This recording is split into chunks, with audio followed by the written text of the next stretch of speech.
నమస్తే, welcome to Leo. మనతో ఉన్నారు పొలిటికల్ అనలిస్ట్ శ్రీలీల గారు. నమస్తే అండి. నమస్తే. మనం చూసుకుంటే రైతులకి మంచి రోజులు వచ్చేసాయని చెప్పేసి అంటే ఏమంటారు. అదేవిధంగా చూసుకుంటే రైతుల గురించి కనీసం అసలుకి ఎమ్మెల్యేలు ఎంపీలు వెళ్ళినా సరే పట్టించుకున్నటువంటి ఒక వైఎస్ జగన్మోహన్ రెడ్డి రైతుల గురించి ఒక సమావేశాలు కానీ లేదంటే ఒక క్యాబినెట్ మీటింగ్ కానీ ఎప్పుడు పెట్టినట్టు దాఖలాలు అయితే ఎక్కడ కనిపించలే. అయితే ఇప్పుడు ఏదైతే ఉందో అన్నదాత సుఖీభవ సంబంధించి అత్యంత తొందరలోనే వీళ్ళకి సంబంధించి రాష్ట్రం నుంచి కావచ్చు, కేంద్రం నుంచి కావచ్చు, వాళ్ళకి దాదాపు 20,000 రావడంతో పాటు ఇంకా కీలకమైనటువంటి ఒక చర్చలు జరిగాయని చెప్పి తెలుస్తుంది. మొత్తానికి చంద్రబాబు నాయుడు గారు రైతుల కోసం తీసుకుంటున్నటువంటి ఒక ముందడుగులు ఏంటంటే ఏం చెప్తారు? ఇక్కడ అన్నదాత సుఖీభవ నిజంగా ఆ పేరు చాలా ఉన్నతంగా ఉంది. మరి రైతు రాజు దేశానికి అని చెప్పి ఎన్నో రకాలుగా మనం కొటేషన్స్ చెప్పుకుంటూ ఉంటాం. కానీ ఆ రైతే గిట్టుబాటు ధర లేక ఉరి వేసుకొని చనిపోయిన, అంటే పురుగు కొట్టాల్సిన మందు ఆ పురుగు మందే తను తాగిన సందర్భాలు ఎన్నెన్నో చూసాం. మరి అలాంటి రైతే లేకపోతే ఈ రోజున మనం తినగలుగుతామా? మరి ఈ రోజున ప్రతి ఒక్కరికి అన్నం పెడుతుంది ఆ రైతే. మరి అలాంటి రైతు పట్ల జగన్మోహన్ రెడ్డి గారు గతంలో ఏం చూపించారు ఆయన ఆదరణ? మరి ఈ రోజున ఒకటే అరుస్తున్నాడు కుటుంబ ప్రభుత్వం అధికారంలోకి వచ్చాక, అది జరగట్లేదు ఇది జరగట్లేదు అని. 5 సంవత్సరాల్లో క్రాప్కు సంబంధించిన ఇన్సూరెన్స్ ఏం చేయించాడంటే 3 ఇన్సూరెన్సులు. 5 సంవత్సరాల్లో 3 ఇన్సూరెన్సులు ఎంత ఘోరం అండి అది. మరి ఎన్ని రకాలుగా 5 సంవత్సరాల్లో మరి పంటలు నాశనం అయిపోయి ఉంటాయి. మరి వాళ్ళందరూ కూడా ఏం చేశారు? మరి జగన్మోహన్ రెడ్డి గారు ఏం చేశారు? అప్పుడు 7,500కి రైతు దగ్గర కొనేసి మిర్చి 15,000కి ఈయన అమ్ముకున్న ఘనుడు జగన్మోహన్ రెడ్డి. మరి ఇలాంటి ఘనుడు గతంలో ఇంకొక ఘనకార్యం కూడా చేశాడు. పంటలు నీట మునిగితే ఒక పెద్ద డయాస్ కట్టించుకొని గ్రీన్ మ్యాట్ వేయించుకొని దాంట్లో కూర్చొని ఆ పంటను పరిశీలించిన మహానుభావుడు జగన్మోహన్ రెడ్డి. మరి అలాంటి వ్యక్తి రైతుల గురించి మాట్లాడటం, మరి మిర్చి యార్డుకు సంబంధించి గుంటూరులో ప్రోగ్రాం చేసి మిర్చి బస్తాలు కూడా దొంగిలించారు ఈయన అనుచరులు. మరి ఇవన్నీ చూస్తుంటే ఎవరు రైతుని ఆదుకుంటారు అంటే రైతులకు ఎన్నో విధాలుగా మరి డ్రిప్ ఇరిగేషను దానికి సంబంధించి మరి అప్పట్లో రాయలసీమలో ఇప్పుడు కొంచెం మెరుగయ్యి వాటర్ ఇవంతా కూడా పెరిగిన తర్వాత చూస్తున్నాం. గత 20 సంవత్సరాల క్రితం అసలు అక్కడ పంటలే పండేవి కాదు. అప్పుడు చంద్రబాబు నాయుడు గారు ఎలా పంటలు ఆధునికంగా ఇంకా ఎలా పండించాలి, వీళ్ళ కొత్త మెళుకువలు ఎలా చెప్పాలి, వీళ్ళకి విత్తనాలు సరఫరా ఎలా చేయాలి, మరి ఇవన్నీ కూడా ఒక్కొక్కటిగా డెవలప్ చేసుకుంటూ వస్తూ ఉంటే వీళ్ళు మాట్లాడిన మాటలు గతంలో ఆ వ్యవసాయం అనేదే పనికిరాదని చెప్పారు నారా చంద్రబాబు నాయుడు గారు. వ్యవసాయమే దండగా అని అన్నారు అని చెప్పేసి వీళ్ళు కొన్ని మాటలు మాట్లాడారు. అసలు ఎవరైనా సరే అలా మాట్లాడతారు. అలాంటిది నారా చంద్రబాబు నాయుడు గారు అసలు ఆయన ముందే ఆలోచిస్తారు అన్ని విషయాల గురించి. అన్ని రంగాల్లో కూడా అది తయారు చేసింది. ఇప్పుడు చూసాం ఏ కంప్యూటర్ కన్నా కూడా ఎక్కువ విషయాలు ఈయనే చెప్తున్నారు అని చెప్పేసి మనం వింటున్నాం. అట్లాంటి వ్యక్తిని వీళ్ళు ఏ విధంగా వక్రీకరించి చెప్పారు?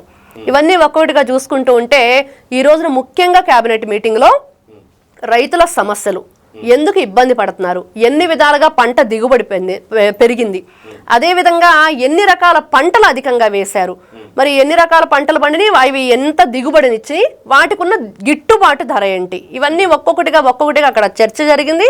దాని మీద కొన్ని కమిటీలు వేశారు. మరి ఏ విధంగా రైతులు ఇబ్బంది పడుతున్నారు, వాళ్ళకి ఇబ్బంది గల కారణాలేంటి, అక్కడ వాతావరణ పరిస్థితులు ఏంటి, అదేవిధంగా భూమిలో తేమ శాతం, మరి అదేవిధంగా వాటిల్లో ఏదైతే ఉందో ఈ పొటాషియం కానివ్వండి, ఇవన్నీ కూడా ఇప్పుడు మనం రకరకాల ఈ భూమిలో మందులు అన్నీ వేస్తూ ఉంటారు, అవన్నీ కూడా వాటి శాతం ఎంత ఉంది, భూ పరీక్షలు చేయించటం, అదేవిధంగా ఆ భూమి ఏ పంటకి అనుకూలంగా ఉండనేది తెలుసుకోవటం. మరి ఈ పంటకు మాత్రం ఇది అనుకూలంగా ఉంది కాబట్టి మీరు ఎక్కువగా ఏదైతే ఇవన్నీ కూడా ఫెర్టిలైజర్స్ ఎక్కువ వాడకుండా తక్కువ వాడి మంచి హెల్తీగా ఉండే పంటను ఏ విధంగా పండించుకోవాలని రైతుకు వీళ్ళు సమాచారాన్ని ఇవ్వటం. ఇన్ని రకాలుగా రైతు గురించి ఆలోచిస్తున్న చంద్రబాబు నాయుడు గారు ఈ రోజున కేబినెట్ మీటింగ్లు ఇవన్నీ చెప్పారు. మరి వీళ్ళ కోసం ఒక కమిటీ నేయటం, అదేవిధంగా ఖచ్చితంగా రైతులు గుర్తుపెట్టుకోవాల్సిన విషయం ఏంటంటే తొందరపడి ఎవరి మాటలు నమ్మకండి, తొందరపడి ఆత్మహత్యలు చేసుకోకండి, తొందరపడి మిమ్మల్ని మీరు నిరుత్సాహం చేసుకోకండి. ఇక్కడ ఒకటే అంటే ఇన్ని రోజులు పండించి పంట గిట్టుబాటు ధర లేదనో లేకపోతే సరిగ్గా పంట పండలేదనో రకరకాలుగా వాళ్ళు ఇబ్బంది గురయ్యి సూసైడ్ చేసుకోవటం మనం చూసాం.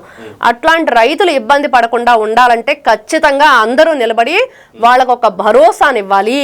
అన్నదాత సుఖీభవ, మీరెప్పుడు నిత్యం సుఖంగా ఉంటేనే మేమందరం కూడా భోజనం చేయగలుగుతాం అనేది ఈ రోజున కేబినెట్ మీటింగ్లో నారా చంద్రబాబు నాయుడు గారు చెప్పిన విషయం.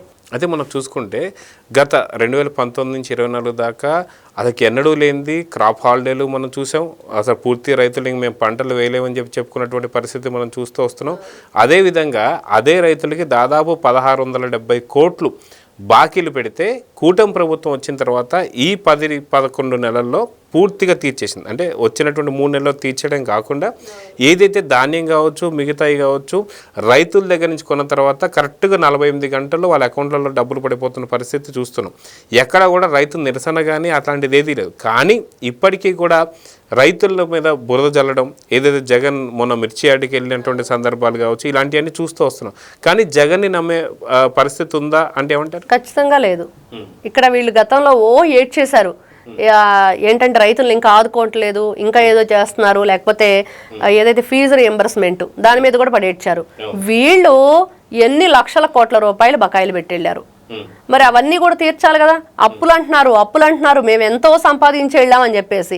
నేను సంపాదించిన సంపదనంతా ఆవిరి చేస్తున్నాడు చంద్రబాబు నాయుడు అని మాట్లాడిన జగన్మోహన్ రెడ్డి గారు మరి ఆవిరి చేస్తుంది మీరు చేసిన అప్పుని, మీరు చేసిన ఏదైతే పెద్ద పెద్ద అప్పులు ఉన్నాయో అవన్నీ కూడా ఆవిరి చేయడానికి ఇంత టైం పట్టింది నారా చంద్రబాబు నాయుడు గారికి. అంటే 1 year కంప్లీట్ అయిపోతుంది, ఇంకా కూడా ఏం చేయట్లేదు ఇదే అరుపులు. వీళ్ళంతా ఏం చేయాలి? ఫస్ట్ ఏం చేయాలంటే వీళ్ళు రోడ్లు కూడా తవ్వేసుకొని మట్టిని దొంగిలించారు కదా, మరి ఆ గుంటలు పూడ్చడానికే దాదాపుగా 100 కోట్ల రూపాయలైనవి. మరి అదేవిధంగా ఫీజు రియంబర్స్మెంట్ అని చెప్పేసి వీళ్ళు చేసింది ఏంటంటే ఎక్కువగా స్కాములు ఇవే కనిపిస్తున్నాయి. వీళ్ళు రకరకాల కొత్తవి మేమేదో ఆ స్కీమ్ ఈ స్కీమ్ అని చెప్తుంటారు, దాంట్లో స్కాములు చేస్తూ ఉంటారు.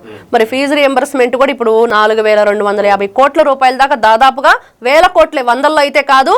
అదైతే మొత్తం తీర్చేందుకు అంతా కూడా ఏర్పాట్లు చేసేసారు. రేపు జూన్ 12వ తారీఖుకి పిల్లలందరికి కూడా తల్లికి వందనం వచ్చేస్తుంది అమౌంట్. మరి అదేవిధంగా చూస్తే అన్నదాత సుఖీభవ, దీనికి సంబంధించి కూడా రైతు భరోసా కేంద్రాలు అన్నాడు.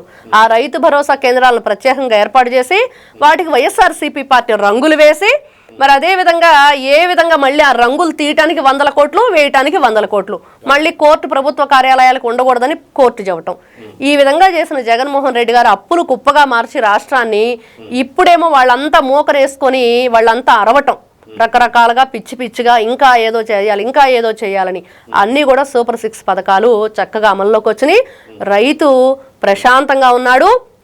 ఈ రోజున కేబినెట్ మీటింగ్లో ముఖ్యంగా రైతుల గురించి మాట్లాడిన అన్ని విషయాలు కూడా ఖచ్చితంగా వాళ్ళ మీద ఒక దృష్టి సారించారు. ఖచ్చితంగా అంటే ప్రత్యేకమైన దృష్టి. అన్ని అభివృద్ధి పనులతో పాటు రైతుకు ఏం జరుగుతుంది, రైతు ఏ విధంగా దెబ్బతింటే వాళ్ళని కోలుకునే విధంగా మనం చేయాలి అనేదే జరిగింది.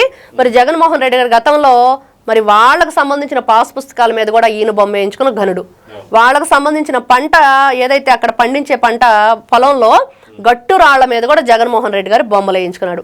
వాటన్నిటికీ డబ్బులన్నీ ఖర్చు పెట్టి రాష్ట్రాన్ని అప్పులు కుప్పలుగా మార్చేసి మరి ఈ రోజున ఏ విధంగా మాట్లాడతారు, మాట్లాడే హక్కు అర్హత ఉందా వీళ్ళకి? ఖచ్చితంగా లేనే లేదు. కూటమి ప్రభుత్వం ఖచ్చితంగా రైతులను ఆదుకోవటానికి ఈ రోజున అన్ని ఏర్పాట్లు కూడా చేసింది. అన్ని కమిటీలు కూడా ఏర్పాటు చేశారు, కమిటీ సభ్యులను నియమించారు.